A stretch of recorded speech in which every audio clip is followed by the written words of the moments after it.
First, I just want to thank the Birmingham region and all the people that poured into this regional site.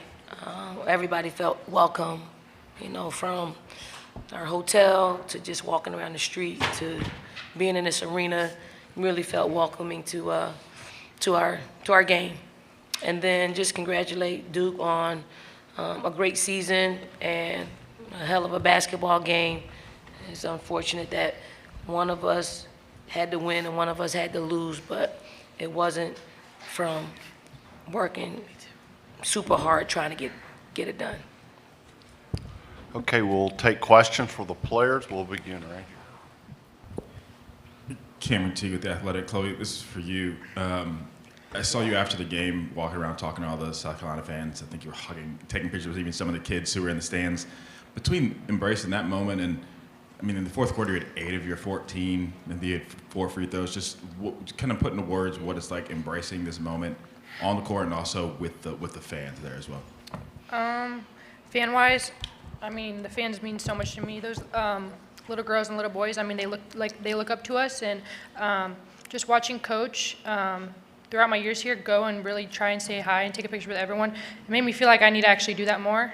So I feel like that's why I've been doing that more. And then the points, I just made my free throws when it mattered, and then made a few layups, but the free throws were, scary, but yeah. Go to the front left. David Cloninger, Post and Courier. Bree, you had the charge, and then you caught the air ball for the three-pointer of their last shot. Most nerve-wracking 20 or so seconds of your life or career? I'd definitely say, yeah. It was great because when I got that charge, our coach, Coach Mary, came up to me and she was like, it's okay, it's all right, you have to get the defensive stop. And I was like, okay, let me just turn the page as quick as possible because I was about to have a meltdown, I ain't gonna lie. But, I just flipped the page and I was ready to catch that rebound. Grab the head. And did. To the right. I didn't turn the page. Lulu Kesson, the Greenville News. Sania, for you, after Chloe hit those 2 free throws to make it a 4-point game, everyone was kind of starting to smile, and I heard you say, it's not over, it's not over. Could you talk about your desire to lock in and focus and lead in the final 2 minutes especially? Well, I just stayed disciplined. I followed the game plan. I was getting screamed at a lot, so I just tried to stay disciplined with it. We used to being up, but we wasn't up that much. And when Chloe did make her free throws, I just was like, don't get too high with the highs, too low with the lows, and realize that it's 5 seconds left. It's a lot of time on the clock, and just to stay ready for any and everything. To the left. Hey, y'all. Kareem Copeland, Washington Post. Bree, going into that fourth quarter, you guys were, down 4. What was the conversation that you guys had amongst yourselves before you guys went out there and you immediately, I think it was an 8-0 run to grab the lead again, but what was the conversation going into that moment? It was a really calm environment. We, at halftime, just kind of came together, talked about different things that we saw out there that we felt like we needed to do different. We did have, at one point it was like 2-10, and then they just kept coming back. And I feel like we just kind of felt like we needed to change a few things. I'm not going to say, of course. But I just felt like we had to change a few things, and I feel like it was just our calm energy that helped a lot. I feel like Coach is always calm with us and telling us what we need to do, and I think we did a good job executing. Front left. Sania and Bree, along with Raven, it's 4 Final Fours in 4 years. When you signed 4 years ago, I'm sure you wanted that, but did you think that it would come out this way? Yes, I did. I didn't think it would be this good. I'm not gonna lie. This is like something a person would dream of. So, yeah. I did because all they do is win here. So. Period. Far right. Cameron T. Athletic. Chloe, I wanted to follow up with something you said. You're talking about your free throws. I'm curious, just you go to line up 2 and you have to hit both those. What's going through your head? Where were your nerves at? Well, Coach drew up a play, and then she said the ball is going to get to me. So I walked out there, and I was like, Pow, can you get the ball? Can you get the ball? And Pow was like, girl, what? And go get the ball. So then I got the ball, and then I went to the line, and I was just taking a deep breath. And then I told myself that my coach wanted me to have the ball at the end of the game because she knows I can make my free throws. And I told myself that I'm really good at basketball. And I made both of them. Yes, Chloe. I was at the 3-point line screaming. I'm like, you're unshakable. You're unshakable. You got this. Yeah, before she shot, I'm like, take a deep breath. Take a deep breath. Take a deep breath. So, to know your staff, the coaching staff, trust you in that moment.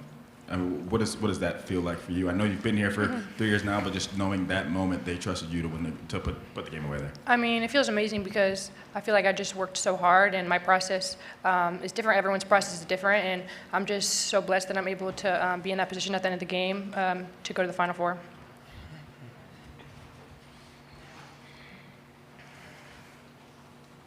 Front left. If all of y'all could touch on this, how big was Powell, especially heating up late in the third quarter when it seemed like it was really working so hard to get a shot, and then she hit those 2 jumpers and kind of kept going in the fourth? She was really big. I mean, I told her every time I passed it to her, I said, don't be afraid to shoot that mid-range. Like, they send it 2 to you or send 2 to me. Shoot that mid-range because it's quick. You got a quick release. She was big, real big. Very big. Yeah, that was much needed, and we're happy that she made those shots for us. It also kind of calmed us down. Yes.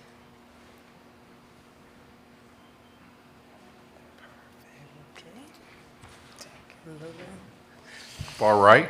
Sorry, Chloe, just 2 quick follow-ups for you. One, I saw Feagin kind of look at you and tell you to take that deep breath. What has her leadership been like, especially today? And 2, it's pretty obvious to see where your dad is standing during the games, and he seems to look at you. I can't tell if you avoid eye contact with him just before those free throws, especially. What do you think was going through his head, and did you look at him?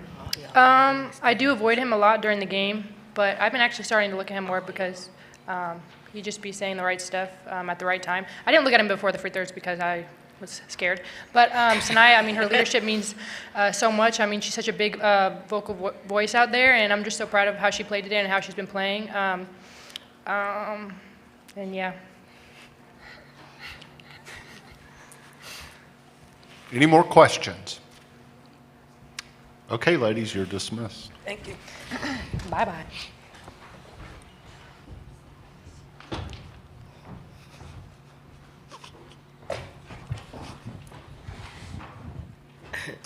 Okay, we'll start in the front.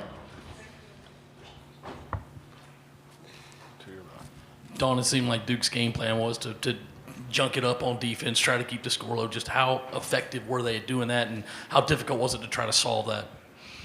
I think they were very effective. I thought that I thought they forced us into taking some bad shots that almost ended our season. Really, especially in the first half, and then the second half, I thought we tried to get the ball where it needed to go. Sometimes it disrupted that, but you know, at the end of the day, I thought when we had to make plays off of broken sets, we did it in the fourth quarter, and I think that was the difference in between them coming back and building the lead and us bearing down and making sure we win those broken play battles. Al to the left. Hey, Don, Doug Farmer, DAP. Quick one. Have you signed a babies behind before? And the second one is Have I what? Signed a babies behind before? You signed a babies Oh, today? no, that was a first. And my hand was shaking too. And the second one, just you guys wanted, it seems a different style with just a grinded out, tough defensive effort by you and made the plays at the end. How much could that help you going to Tampa this week, that type of win versus a more offensively aesthetic, pleasing type? Well, considering I think we played either Texas or TCU, right? You know, if it's Texas, we're gonna muck it up just like we do in the, you know, in the Southeastern Conference. If it's TCU, much the same because they can score a lot of points. I just hope that we can get our offense going a little bit.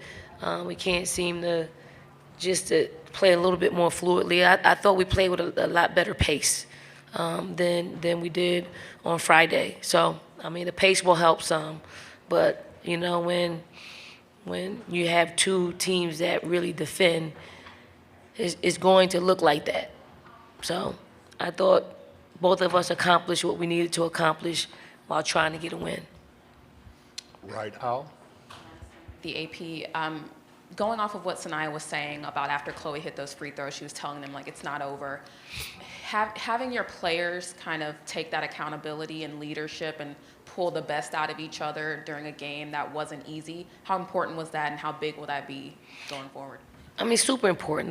You're hearing from young people who have dealt with things in real time.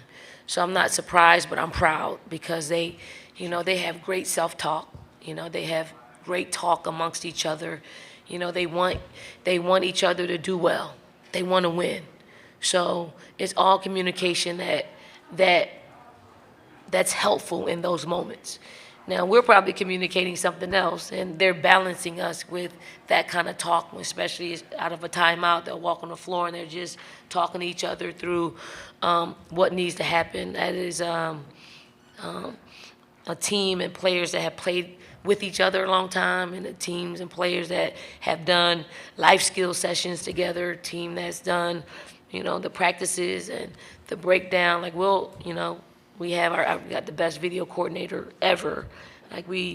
Real time, they want to see where they made a mistake in practice. And we'll walk over and we'll look at it and we'll say, hey. And then they'll say, hey, I was out of place, I was wrong. Or, looks like I was right this time. So it's great that we can have those things, impact actually real time, game time, and we're in those situations. To your left.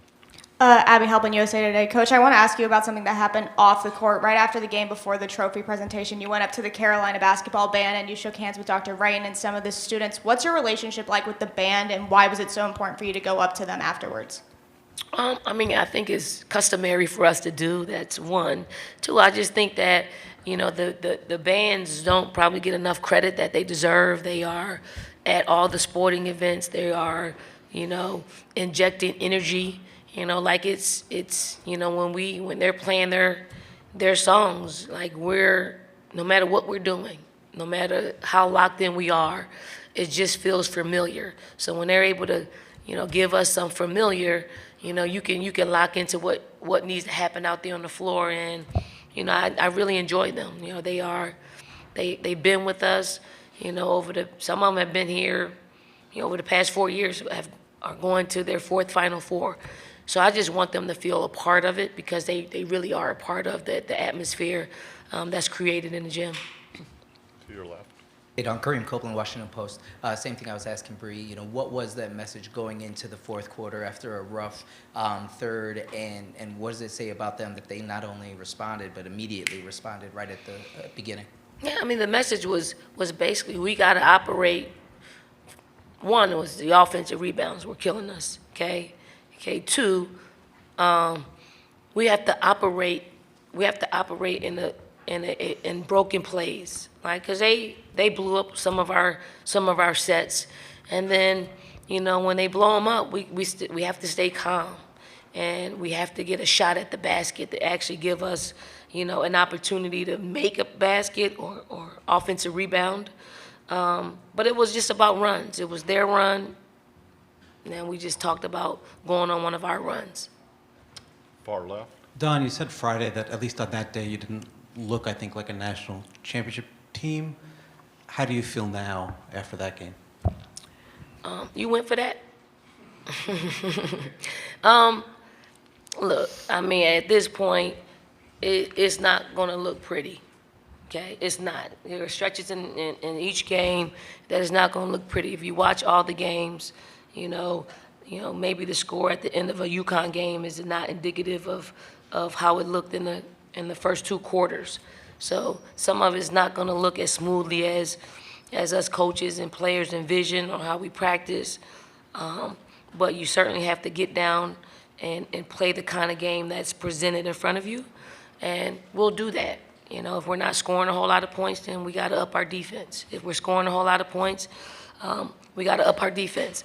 So it is that type of year that, for us, it's not any blowouts. We have to grind for every single win that we can get and manufacture. Far right. Don, two questions for you. One on Chloe talking about being scared to walk up and take those free throws. I'm curious your thoughts on her growth in this program and what it says about her ability to kind of push through that and nail those free throws. And then two, for you personally, you talk about Birmingham and how much people have really embraced really the whole regional. I'm curious, as someone who's such a figure in this sport, if you've given yourself time over the season to really kind of look at the sport and see just where it's grown and how much it's grown. Yep. As far as Chloe, I am super proud of Chloe. Like, Chloe came to us. She skipped her high school year and came to us halfway through the school year. Probably thought it was the worst decision that she made when she was going through it. But then the following year, she was a lot better. But her maturation process from everything, like, she's grown in every aspect of her life, mentally, physically, emotionally. Like, you know, we have grown-up conversations, and I can't believe it sometimes because how she came in. You know, now she's really thought-provoking. Like, she is really asking all the right things. And what I really like about Chloe is, you know, whether she makes you laugh with something that she says, or, you know, or she says something just off the wall, it's her. And she's comfortable in her skin. Like, that's what I want for our players, to get to know who they are, don't care about what anybody else thinks of them, and just continue to move on. But she's growing, right? And then, you know, our game is so good. Like, I feel like everywhere I go, I feel the love. And, like, everywhere. Like, it's incredible how much people recognize, you know, a figure like myself in women's basketball. Like, I mean, I could walk our campus, and students are coming up to me saying, my dad loves you, my mom loves you, right? We're here in Birmingham. You know, walk through our hotel, you know, you walk around. They weren't all Gamecock fans. You know, they were people who are part of this community, you know, wanting pictures and wanting autographs and just showing their appreciation. Like, it's an honor to give it back to them. Like, it truly is an honor. It's a necessity, and it's something that we have to do, but, you know, the love is felt. Very back. Cora Hall for the USA Today Network. Don, Sania has been, you know, so crucial for you guys this postseason. You went with the seniors and Chloe in that fourth quarter. How would you describe the trust that you have in, you know, Sania, and you know, what's it like to see her become that player that you trust to, you know, help get the team across the line to make the Final Four? I mean, Feagin's been a part of our program for 4 years now. Like, her growth, her maturation process has just been on an upward trajectory. You know, I've always said she was the most talented big.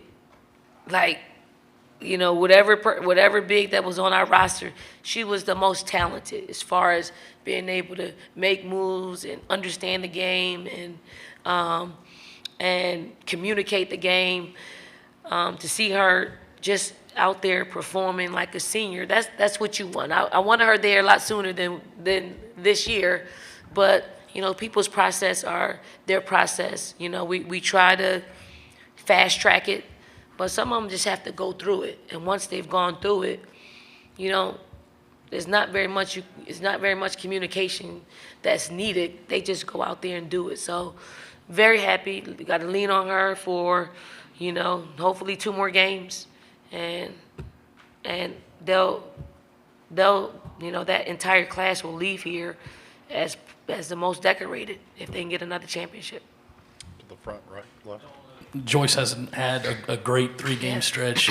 Just what's the mentality there? How do you kind of treat that going into this Final Four? 'Cause, I mean, she is your lead scorer, but she seems to have kind of struggled. Yeah, I mean, teams are scheming. Like, it's a gift and a curse that, you know, you're our leading scorer, so people are going to, you know, zero in on that and scheme to cut her production in half. And because of that, you see there's a short gap between us winning and losing basketball games. Just got to talk her through things. Don't overcomplicate things. We're just trying to simplify, just really simplify things for her. But things are coming fast at her, so it's hard. I mean, you know, I know she wants to play well. I know she wants to help our basketball team. But sometimes, you know, in situations like this, I mean, you've helped us all season long. all season long. And it's okay to allow some other players to help in those situations, but hopefully, we have a week of practice where we can get back and simplify, and hopefully we can show her some film where she can be effective. But we need her. If we're going to win a national championship, we need better production from Joyce. We'll go here, and then we'll conclude with a question on Zoom. Hey, Coach, just when you look back on this team, I know the job's not finished, but when you look back on this team specifically, at the end from the end of the regular season to now, just what intangibles do you think you'll remember, and what are those intangibles that you think helped them get through games like they did today? I mean, I know I'm sounding like a broken record, but we've handled things in real time. Like, I really don't think I've had a team that has been able to communicate as early. Like, when we see something, we act, like look, sound, feel. Like, they will say what's happening, and you can deal with it in that moment. They don't wait until a week later. Like, they really want to win. They really want to be the best that they can be, and they're unafraid to be vulnerable and discuss shortcomings. They just want to know, how I can hurdle that and what I need to do to get through that moment. And we can be us as coaches. We could just, okay, she wants this. She really wants this. Like, let's talk about it. So that's been pretty cool that this team is able to give in to real talk. And I think that's what gets us over the hump. Like, they just talked about what their process is in stressful situations, and they talk their way through them, and they help each other out, and then we execute. Because Chloe missed back-to-back free throws, which is something that that she doesn't normally do. So we went back to her. She finished it. Now she's a lot more confident than she was after she missed those 2 free throws. Okay, we'll go to Jonathan on Zoom. Jonathan Dalvers from Light On College Sports. Coach Staley, the landscape of college athletics is constantly changing with the transfer portal and NIL. Can you talk about how you've been able to adjust and adapt to have your team make it to 5 straight Final Fours in this climate? We've done it with great communication. We've done it with great parents. We've done it with a roster full of players that you can real talk to. Like, I don't think we're paying the most in the NIL space, but I don't even know if it's fair, to be quite honest. It's what it is, and then I just think that the state of our game is forever changing, and although with the revenue sharing coming up, it's supposed to streamline things, but we're right in the middle of change, and we either have to be able to pivot and deal with it and communicate what needs to happen, or we're gonna have to retire and go into a different profession. But